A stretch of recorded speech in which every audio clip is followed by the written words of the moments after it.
What's up? What's up, YouTube? Hey, this is my favorite production right here, man. Right here, man. Shout out to Diddy kids. I feel sorry for the kids, man. Here we go. Yeah. Yeah.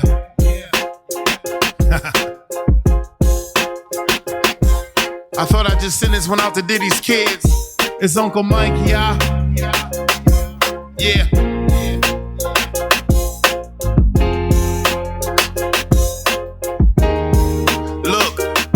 They say the apple don't fall far from the tree. Then the sun's in the light where the cameras be. Puff built an empire off of hustle and fame. Now the boys in the court trying to clear their name. Media buzzing, got the headlines lit. Talking about charges, but the facts don't fit. A legacy's great, ain't easy to bend. When your father's a mogul, they all stop and stare. Now he's standing in the courtroom, pressure so wild. With the world on his shoulder, legacy on trial. He ain't asked for the fame or the flashing lens. Just trying to live life, not make amends. Now he's standing in the courtroom, pressure so wild. With the world on his shoulder, legacy on trial. He ain't asked for the fame or the flashing lens. Just trying to live life, not make amends. They see Diddy in his eyes, so the judgment's fast. But the son ain't the sin of his father's past. Every move they make, they dissect with spite. Forget he's still young, trying to find what's right. Whispers in the crowd, they talk like they know, but ain't been in the shoes or walked through the snow. Social media courtroom is useless feed. Facts take a back seat when clicks gonna lead. Now he's standing in the courtroom, pressure so wild. With the world on his shoulder, legacy on trial. He ain't asked for the fame or the flashing lens. Just trying to live life, not make amends. Now he's standing in the courtroom, pressure so wild. With the world on his shoulder, legacy on trial. He ain't asked for the fame or the flashing lens. Just trying to live life, not make amends. The truth's gonna rise and the lies don't win. But karma got a timing and it don't pretend. If you're guilty, let justice take control. If he innocent, let him walk out whole. So before you throw shade or feed that flame, remember every man got his own damn name. Not just the son of a star or a hip-hop king. He's a man with a voice, let the gavel ring. Let's rap.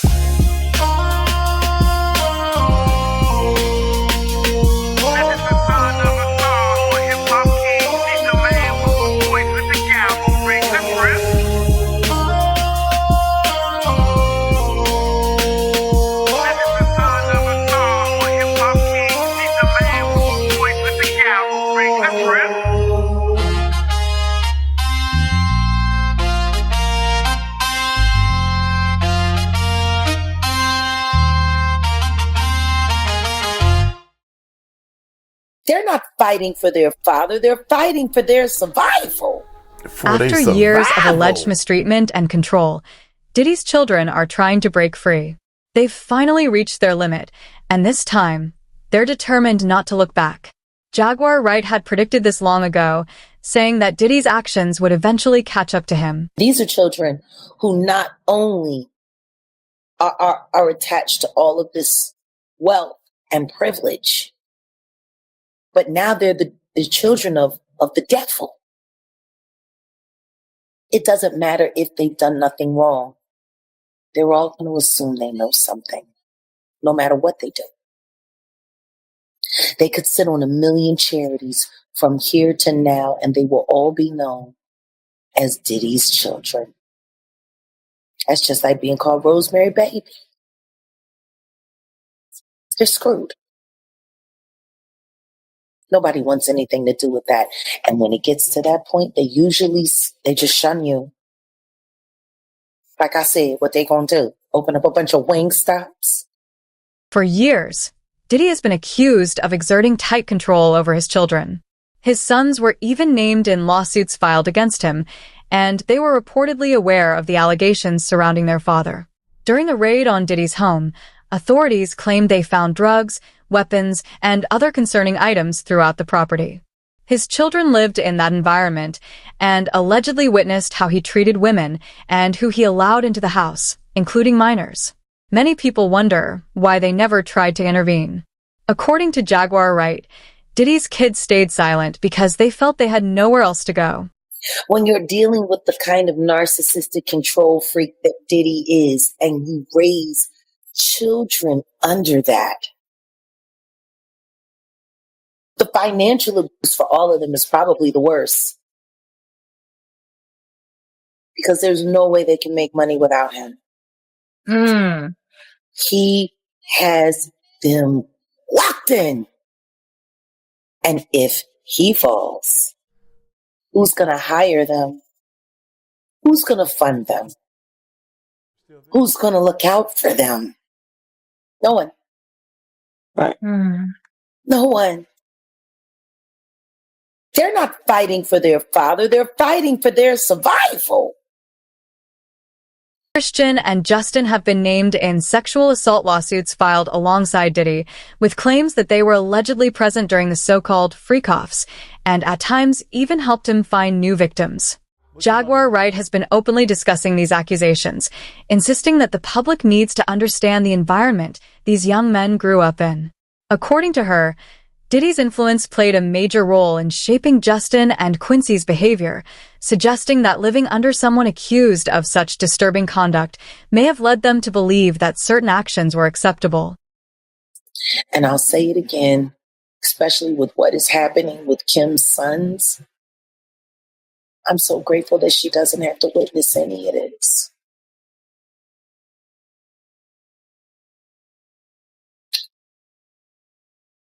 Because this probably would have killed her. Stopping?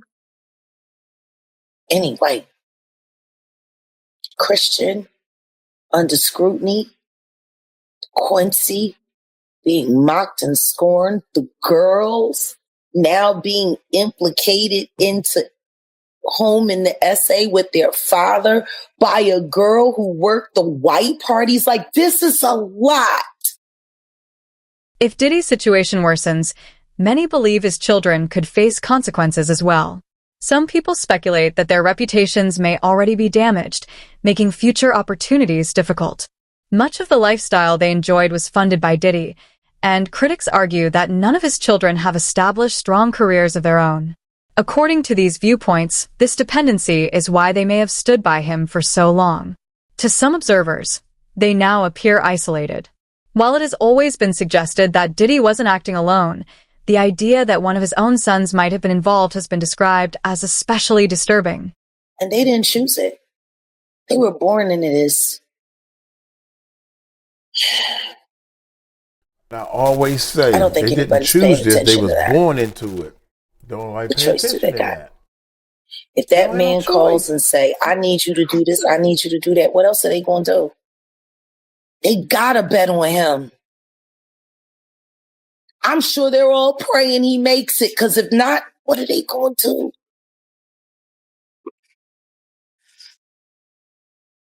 And they definitely can't count on Grandma Janice.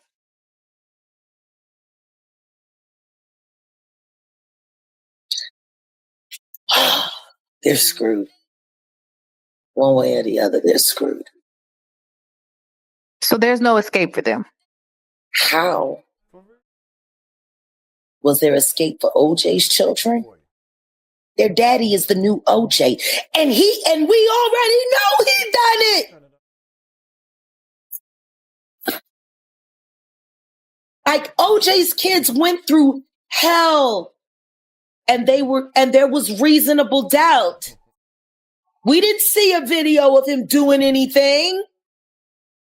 We didn't see him running around in a towel with a knife, we seen that with the diddler. According to some accounts, one reason Diddy supposedly received a lighter sentence was the support his children offered in court. During the hearing, they reportedly spoke on his behalf, saying he deserved another chance and pleading for leniency. The judge, in response, was said to acknowledge their statements, remarking, "I know this was difficult for you, but thank you. I needed to hear it." All 6 of Diddy's adult children went to the podium and addressed the court. First Quincy, then Justin, then Christian, saying their dad is their superhero. And although he has made mistakes, the man that stands before us today is a changed man. They say he is more patient and remorseful. Christian getting choked up as he spoke. But then his 18-year-old daughter, Jessie, went to the mic. As she sobbed, she begged the judge to give her dad a second chance, saying she lost her mom at a young age and already has experienced so many milestones without her dad. Her sisters, Delilah and Chance, echoing the same sentiment. All of them heavily sobbing into the mic, just saying, please, Please give my dad a second chance. He too reiterating that he is a changed man and that his demeanor is much different. Diddy is only a few feet away from them. He moved his chair so that he could face the podium. He's not crying, but his head is heavy and his hands are in his lap. Delilah telling the judge that she knows what it's like to grow up without a parent and she doesn't want this to happen to her 2-year-old sister, Love. She says every night the toddler asks where her dad is. She then asks the judge to give her dad a second chance, not as a headline, but as a human being. At this point, several of Diddy's attorneys are also wiping away tears. The judge empathetically said, I know this was difficult for you guys, but I thank you. I needed to hear this. The defense then played a 10-minute video highlighting Diddy as a father, a businessman, a philanthropist. Now, another thing I want to know is right before his family spoke, it was his attorney, Nicole Westmoreland, who was on the podium talking about all his accomplishments, how throughout the years, Diddy has gone out of his way to help people and how that's his purpose and calling. And then Nicole Westmoreland broke down. Through tears, she talked about his ascent through the business world, how he started the Sean John clothing company and how he's an inspiration to his community. And then through sobs, she said, he inspired me, and talked about an experience in a speech that touched her that he gave a few years ago at an event. It has been alleged that Diddy pressured his children to make those statements. Throughout the trial, critics claimed he used his family to influence the victims. Prosecutors reportedly told the judge that Diddy had been in direct contact with several accusers and that members of his family had also reached out to them on his behalf. Because of this alleged pressure, some victims ultimately refused to testify, and one even submitted a letter to the judge declaring Diddy's innocence. Sing happy birthday, Daddy. To Daddy. Happy birthday to Daddy. Happy birthday. Keep going. Happy birthday to Daddy. Keep going, love. Giving out that cake, baby. Giving out that cake. To Daddy. Yay! I love y'all. I love y'all so much. We love you too. Love you, Poppy. So much. I can't wait to see y'all. Yeah. Can't wait to see y'all. Yes, and I just want to say I'm proud of y'all. Proud of y'all, especially the girls. I mean, all of y'all. Just for being strong. Thank y'all for being strong, and thank y'all for being by my side and supporting me. I love y'all. I got the best family in the world. My birthday, I'm happy. Thanks to y'all giving me this call. Thank you very much. I love y'all. Jaguar has claimed that she saw all of this coming long before it happened. According to her, Diddy was contacting the victims and involving his family in the process. Reports allege that while he was behind bars, Diddy made more than 200 calls a day, not to his family, but supposedly to the victims. Some of those individuals are said to have reported these calls to the police, yet the allegations suggest that the contact continued. Let me ask you, they looked at Diddy as one, a possible flight risk, but as two, as he could coerce witnesses. With having $75 million at his disposal, isn't that by nature the exact thing that they're worried about? If you have this much money that you could make this thing, you could probably make people disappear if you really opted to. See, this is the thing. That'll just make more trouble. Why would he make more trouble now? He done already bought off and paid off everybody he possibly could. Have you looked at the indictment? Like, he called some witnesses up to 54 times. Yeah, 200 and how many angels? 200 something people he tried to reach out to. Like, what are you running, a telethon or a telemarketing agency? Telemarketers don't make that many calls in one day. Or sometimes not even in a week, all depending on you was on that. You down for Diddy? How does that conversation start? Hey, what's up? I really feel bad about that last time I bashed you in the face with a Ciroc bottle. Look, we good? Man, Jag don't be pulling Some people believe that Diddy's children have few options for supporting themselves without him, and that he is fully aware of this.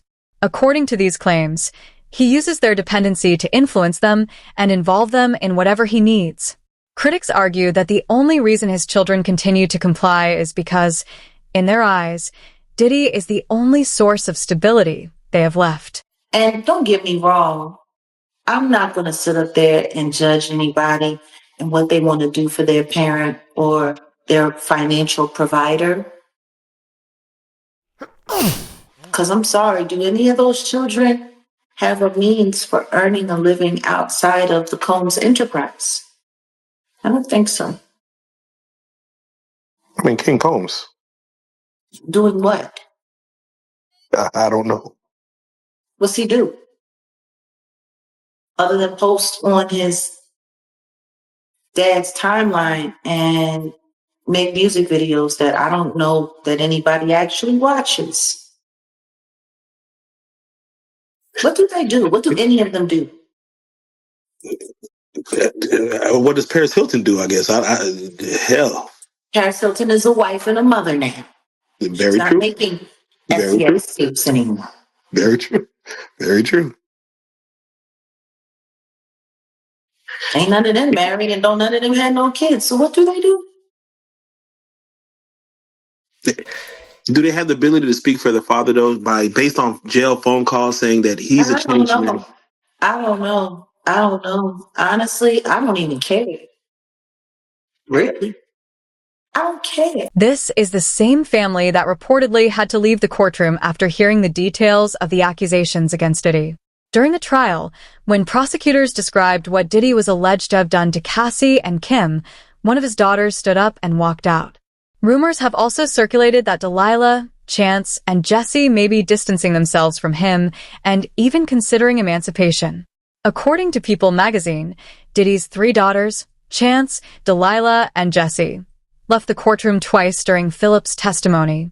One instance occurred on May 12th, when Philip testified that around 2012 or 2013, he was allegedly paid a few $1,000s to have sex with Cassie while Diddy watched. For NBC News, he described the encounter, saying, "We ended up having sex, rubbed baby oil on each other for a couple minutes, while claiming that Diddy touched himself during the incident." Prosecutors also played hotel security footage from 2016, obtained by CNN, in which Diddy is reportedly seen assaulting Cassie. While the video was shown, people reported that Diddy's daughters and mother stayed in the courtroom but kept their eyes forward, refusing to look at the screen, while his sons watched. Let me tell you, not only because he had left, he was in the back of the court and then he went, I think they took up to like a back room, but the all the Diddy kids are there, right? So his daughters are there. I was sitting behind them. It was awkward for me to watch them have to listen to all of this. After he started, the male Esther started getting into a lot of the masturbation and stuff, they got up and left. Who told him to leave? Did Diddy say leave or? No, Diddy didn't tell them to leave. I don't know if there was a conversation or not. I looked up from writing and I saw them get up. So I don't know, but I know that they were like checking on each other throughout. I saw them ask like Christian at one point, like. After Diddy's sentencing, reports say his family left the courtroom smiling, while he was reportedly emotional and pleading for leniency. To some observers, this raised questions about how much his family's actions reflected concern for him. Chaotic scenes as Diddy's family came to court to support him at his sentencing. How you feeling today, Mama? His mother, Janice, was followed by his son, Quincy, and 3 daughters who entered court hand in hand. Another son and his girlfriend were also there to show their support. Allegations suggest that Diddy's children may have been involved in the same troubling behavior they are accused of witnessing. His sons are facing lawsuits related to incidents that allegedly occurred at Diddy's parties, and if they lose, they could face serious legal consequences. In April 2024, Grace Omar K. filed a lawsuit against Christian King Combs, claiming sexual assault, battery, and intentional infliction of emotional distress during one of these events. According to the complaint, the party took place on Diddy's yacht, where Grace was hired as a stewardess. She alleges that Christian pressured her to drink tequila, which she believes was spiked, and claims that she was assaulted after losing consciousness. And she was 25 years old at the time. She believed that the trip would be a, quote, wholesome family excursion, but says it, quote, turned into a hedonistic environment, even describing rampant drug use among sex workers and celebrities who came on board. She believes that the alcohol on the yacht had been laced with drugs because she says women would have one drink and then almost immediately pass out or start falling over. This is, by the way, something that it was also alleged in Jones's lawsuit that Combs would spike the drinks of different people. But focusing on Christian Combs, Markey says that Christian Combs had been staying at a villa on the shore, but that he would come onto the yacht in the evening to party. And on December 28, 2022, Christian reportedly arrived very intoxicated and then proceeded to pressure Markey to take shots of tequila. She did, Christian allegedly tried to get her to drink more in the yacht's makeshift studio. Omarkey alleges that Christian kissed her neck, kissed her face, as he groped her legs, breasts, and private areas. Before Diddy's sentencing, 50 Cent reportedly addressed the judge in an open letter, warning about what Diddy might do if released. In the letter, he described his long-standing feud with Diddy, calling him dangerous and expressing concern for his own safety. Toward the end, 50 Cent also claimed that Diddy's sons were involved in similar alleged misconduct and suggested that if Diddy were released, they might all return to the same behaviors. Submarinian. Now, he posted this as a text message. I don't know if this was a text message to his lawyer, where maybe he was instructing his lawyer to write this letter to the judge. If you don't know, the judge is accepting letters in the case of the sentencing of Sean P. Diddy Combs, who's set to be sentenced tomorrow. And 50 Cent decided to write his letter to the judge as well. If you don't know, at this point, I think it's abundantly clear that 50 Cent is the baby father of the child that belongs to not only 50, but the woman that is identified as Jane Doe. That woman, I think we now know, is Daphne Joy. So Daphne Joy's baby daddy is 50 Cent. So maybe there's a reason and there's some relevance here for 50 to have somewhat of a letter being sent to the judge. Why? Well, one of the two victims, or the main two victims, which is victim one, we all know is Cassie, but victim two is known as Daphne Joy. Who's Daphne Joy's baby father? 50 Cent. So he writes a letter and he says, "Dear Judge Submarinian, I've had an ongoing dispute with Puffy for over 20 years. He's very dangerous. Multiple times I have feared for my life. I think you should consider the safety of the general public, Your Honor, before unleashing him upon them. There hasn't been enough time for him to reform or make any adjustments, despite his trying to teach a class in there." This is how you know he actually wrote this. This is bad grammar. It should be despite him trying to teach a class in there. As you're already aware, the government has spent maximum amount of money on deploying federal agencies, which appear to be an army, in two locations simultaneously. Later, his sons, who's dealing with his own R-word allegations, claimed that the feds had hit the wrong house. Anyway, Diddy's only going to return to hiring more male sex workers and keep most of the baby oil away from the general public, and babies needed. My Netflix doc on this scandalous subject is coming soon. Diddy is now on his way to Fort Dix, a low-security prison in New Jersey. On his first day there, a photo of him leaked, the first image released since the trial began, showing him walking in the courtyard with a white beard. Diddy Combs was transferred to the federal prison in Fort Dix, New Jersey yesterday, where he will start to serve the rest of his 50-month sentence. Combs had been held at a detention center in Brooklyn. He was convicted in July on 2 counts of interstate prostitution. Combs is slated to be released in May of 2028, but could be released earlier for good behavior. Jaguar Wright and Gene Deal have both claimed to know why Diddy chose Fort Dix. His lawyer reportedly requested the facility, citing its proximity to New York so that his family could visit. However, the real reason appears to be that Fort Dix is a low-security prison with a drug rehabilitation program. The facility offers inmates the RDAP program, an intensive 500-hour, 9-month substance abuse treatment course. Completing the program could potentially reduce Combs' sentence by up to a full year. People look at it like this hasn't affected his pockets technically as far as just on the status level. It's affected his pockets. It's just left him. He's still got enough to play with. A lot to play with. I mean. Yeah, for now.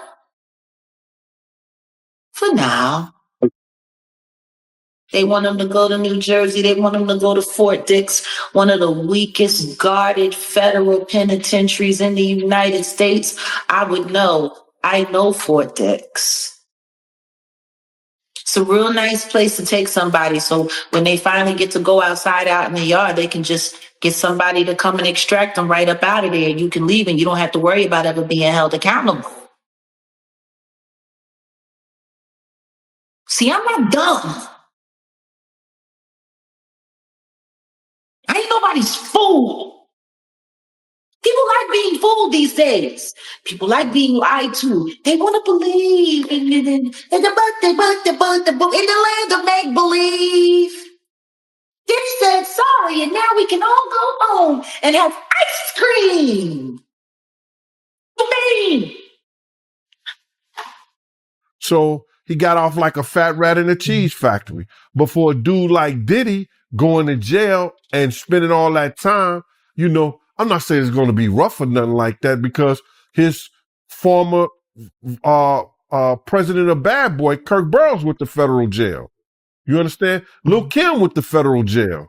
So, you know, because the type of dude he is, you know, he'll make it. He'll be all right.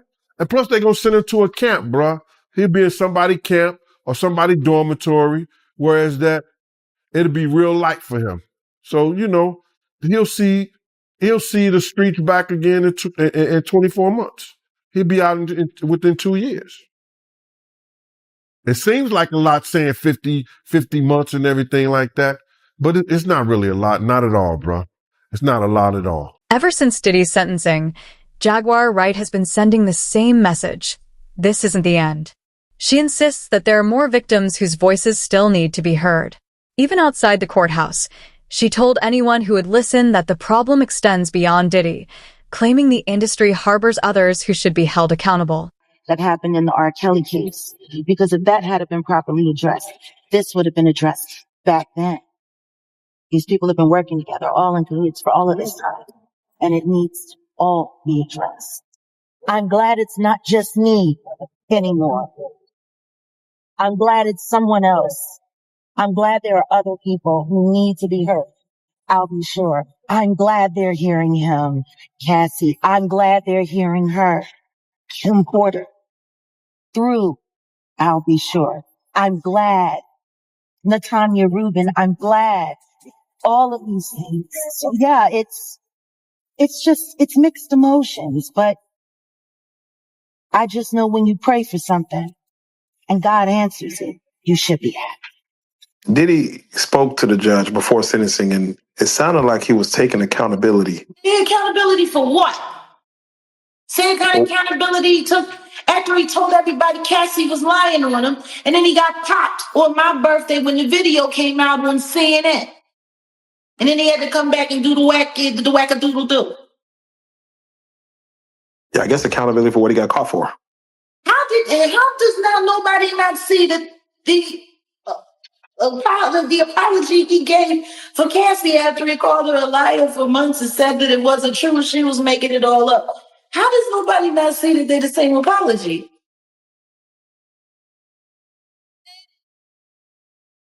How does nobody not see that what he just did in that courtroom was no different than the monologue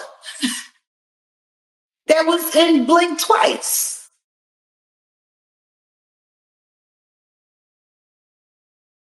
No, man. It's the same monologue. Does it account for anything, though, that he started to feel sorry for his actions? Sorry for his actions? He's been sitting in NBC for years. Actually sorry? Do you think he would have allowed his legal team to destroy those women like that on that stand? See, you sat there and you let your legal team rip those people to shreds while they were barely being protected by the feds. Despite receiving a sentence, Diddy's lawyers have announced plans to appeal the decision. He reportedly expected to be placed on probation and was not anticipating any prison time. Even a 4-year term is significant to him. According to observers, he seems unconcerned with the fact that the allegations span more than 2 decades, and he is determined not to spend any additional time behind bars. New York City, we are hearing Diddy's attorneys speaking to the media after he was sentenced earlier today. This is live. Yeah, we are absolutely filed a cross appeal. What would happen in that regard if they filed a cross appeal and then Sean Diddy Combs get a higher sentence? He would not get a higher sentence, and they're not gonna cross appeal. We're gonna appeal. We think we're right, and they'll respond to the appeal, and it'll be decided by the Second Circuit as soon as. Tell us about the conversation you had with your client after the sentencing. Consensual. The judge clearly thought the sexual encounters weren't consensual. consensual. What did you make of his remarks? He's biased. I tell you what, I'm happy to go. It seems prison has its own form of justice, as Diddy was reportedly attacked not once, but twice by different inmates. Corrections officers had to intervene after he was allegedly threatened with a knife while in his cell. According to reports, he woke up to a blade at his throat and might have been seriously harmed if not for a nearby officer. This marks the second such incident, highlighting just how dangerous life behind bars can be. Had something very scary happen to him. One of his close friends is speaking out and saying that while he was sleeping at the MDC Brooklyn jail, somebody came and put a knife, pressed it to his throat. Now, as I keep digging into the story, they're saying, yes, a correctional officer or a police officer was the one who came and basically helped him out and quote unquote saved him.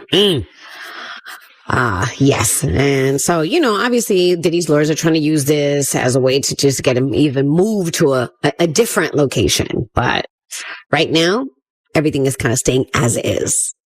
Yeah, no, his safety being an issue when he's supposed to be, I think in some sort of protected environment. Remember MDC? Isn't that where the Epstein situation happened? No, I thought Diddy's in Brooklyn and Epstein was across the street from Hot 97, the old building. The lawyers, when they were speaking on, you would think that they would know these same, you would think they would know. These guys make money and been doing this for years. And they don't even know. And y'all got nerve talking about Uncle Mike. Then y'all go home. Go home. Oh, I thought Diddy's in Brooklyn and Epstein was across the street from Hot 97, the old building. The lawyers, when they were speaking on Diddy being in prison and the circumstances of him being in prison, I didn't never hear about this and nobody ever said anything about this. And I want to know if it's in the prison records. They said one of the guards stopped a dude from shanking Diddy. Now, I'm like, if he was doing all this positive shit in jail and they was talking about he was, all the inmates loved him and they was employing him and doing standing ovation. I wonder what inmate was trying to shake him. Was that one of the Tupac? Was that one of the Tupac fans? Or that was one of Biggie fans? That's crazy. Because they said that the guard, they said that in court, one of the lawyers, one of the guards stopped one of the individuals that was trying to shank him, bruh. And that was crazy. Nobody, that didn't leak. Everything leaks from prison, but that didn't leak. Nobody wrote home and said, yo, dudes is in here trying to stab Diddy up. But the lawyers mentioned that today. I want to see if they're going to investigate that right there. You know what I'm saying? And base that, or he probably used that, base that on trying to help Diddy get into one of those camps or one of those programs that, he ain't got to worry about nothing. Diddy is reportedly facing serious risks in prison, both from others and the toll it takes on him personally. According to Gene Deal, he may struggle to cope with life behind bars. Some observers worry that the pressure could push him toward desperate actions. The situation appears increasingly complex and troubling. Stay tuned and follow Jaguar Wright's ongoing revelations for more insight into the story. I thought one of the lawyers said that Diddy was making peace against all the different races, all the different cliques that's in jail, the whites and the black. Everybody's getting along because of Diddy. One of the lawyers said something like that. Probably not those words. So why would somebody try to stab him? What makes it so bad is the guy that was his teacher, his teacher's aide, did an interview and was saying, that's not true. And he started explaining a whole different story. So to me, all this is just entertainment, man. We don't know which stories is we ain't in the jail. We don't know what's going on. Only thing I do know is this: Diddy's still in jail. And he gonna be there until 2030. I don't care what anybody say. I'm telling y'all what Uncle Mike is saying. I'm gonna keep saying it. So when the other charges start dropping on them, and I can say, I told y'all so. Y'all take it light, take it slow. Hey, y'all tell them Uncle Mike told you so. Peace out.